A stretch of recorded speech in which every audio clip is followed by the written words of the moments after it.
Bonjour les marins et les petites sirènes, c'est un nouveau jour de vidéo, j'ai envie de dire. Enfin, je sais que la chaîne a été plutôt, silencieuse ces derniers temps.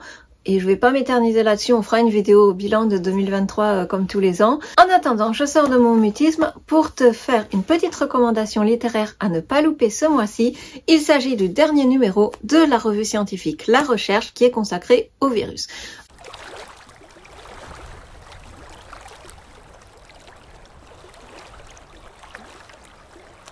Pourquoi je t'en parle? Bon, déjà la revue La Recherche, si tu ne la connais pas, c'est un magazine qui sort tous les 3 mois pour faire un petit état des lieux d'où en est la recherche, développer des sujets justement en lien avec la recherche scientifique, la grande actualité de la recherche. C'est plutôt bien fait, c'est plutôt intéressant et tu peux le lire même si tu n'as pas une carrière scientifique fulgurante derrière toi et faramineuse. Juste avec des notions de base, tu peux quand même comprendre la majorité des sujets parce qu'ils sont plutôt bien vulgarisés.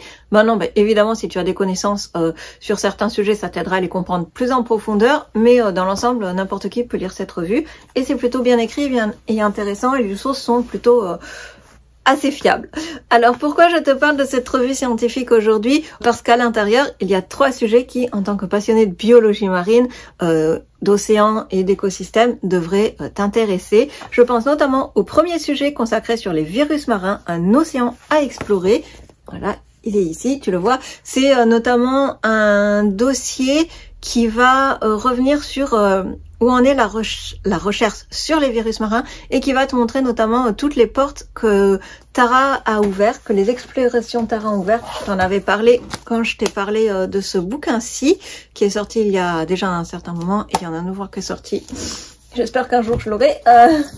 Donc ça va notamment te montrer toutes les portes de recherche et les voies qu'ont ouvert ces expéditions Tara et notamment encore toutes les voies qui restent à explorer, tous les mystères sur les virus marins qui nous restent à percer. C'est vraiment l'une des grandes pistes de recherche en virologie passionnante. Enfin, forcément pour nous, comme on est passionné par l'océan, on se dit que c'est la piste de recherche la plus passionnante sur les virus qui existe. Mais voilà, ça t'aidera à comprendre un peu les enjeux de la recherche sur les virus marins, de pourquoi c'est important d'arriver notamment à séquencer les virus marins, à mieux les comprendre et à mieux comprendre leur interaction avec le milieu marin, mais possiblement et potentiellement aussi avec le milieu humain.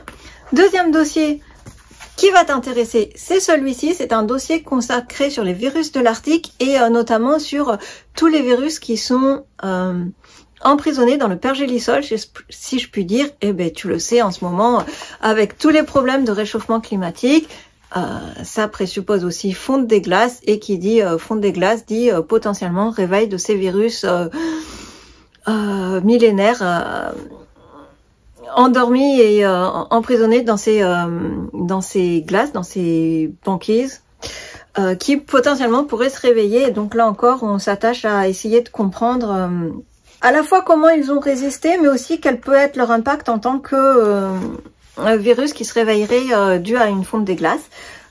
Je vais pas faire plus long pour chaque dossier parce que l'idée c'est pas que je te résume tous les dossiers, mais plutôt que je te donne envie de les lire. Et enfin, un dernier dossier qui là va plaire à tous nos écologistes en herbe, c'est évidemment celui-ci qui est consacré à la réussite des programmes de conservation, qui revient un petit peu sur la réussite des programmes de conservation, sur les histoires d'aires marines protégées, plus ou moins protégées, très protégées, pas très protégées, et quelle est aussi leur implication dans la préservation des différentes espèces, comment avoir des programmes de conservation a effectivement permis d'avoir des espèces mieux préservées, voire des espèces qui étaient vraiment classées en voie d'extinction, changer de classe sur les conventions UICN par exemple, et être plus qu'en vulnérables ou des choses comme ça. Et notamment, là encore, ça va s'attacher à essayer de comprendre et de te faire comprendre comment on préserve ces espèces, qu'est-ce qui a marché dans ces programmes de conservation, qu'est-ce qui est peut-être encore à améliorer.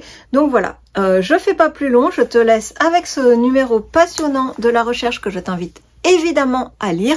Je t'ai parlé que de ces 3 dossiers parce que ce sont les 3 dossiers les plus en lien avec notre chaîne, mais évidemment, tout le magazine est absolument passionnant, notamment ce dossier qui est le plus gros dossier de ce numéro-ci sur les virus. C'est absolument passionnant, c'est plutôt bien vulgarisé, tu peux le lire même si t'as pas un doctorat en biologie, évidemment.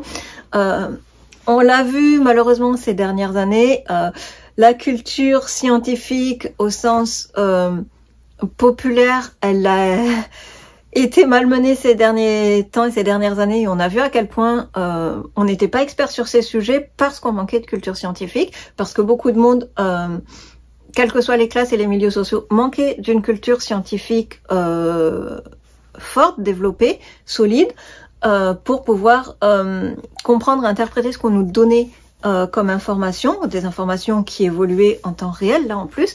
Donc, te faire une culture scientifique sur les virus globalement et pas que les virus marins, je pense que ça devrait t'intéresser et que c'est pas forcément quelque chose, comment je pourrais dire ça, de négligeable. Et enfin, un dossier que j'avais oublié de noter, tu vois, dans mes annotations à la lecture de ma revue, c'est évidemment le grand dossier consacré à James Seka, je sais pas si je vais arriver à le dire, qui est président du groupe du GIEC. Donc voilà, je t'invite évidemment à lire ce numéro de la recherche. Petite mention aussi au dossier consacré à Anne Lullier, qui a eu le dernier prix Nobel de physique. Si tu as envie de comprendre un petit peu sur quoi portent ses travaux, je pense que ça pourra t'intéresser. Je fais pas plus long, je t'invite juste à lire ce dernier numéro. Cette vidéo est déjà beaucoup trop longue et je te dis à bientôt pour de prochaines vidéos. À bientôt mes petits poissons!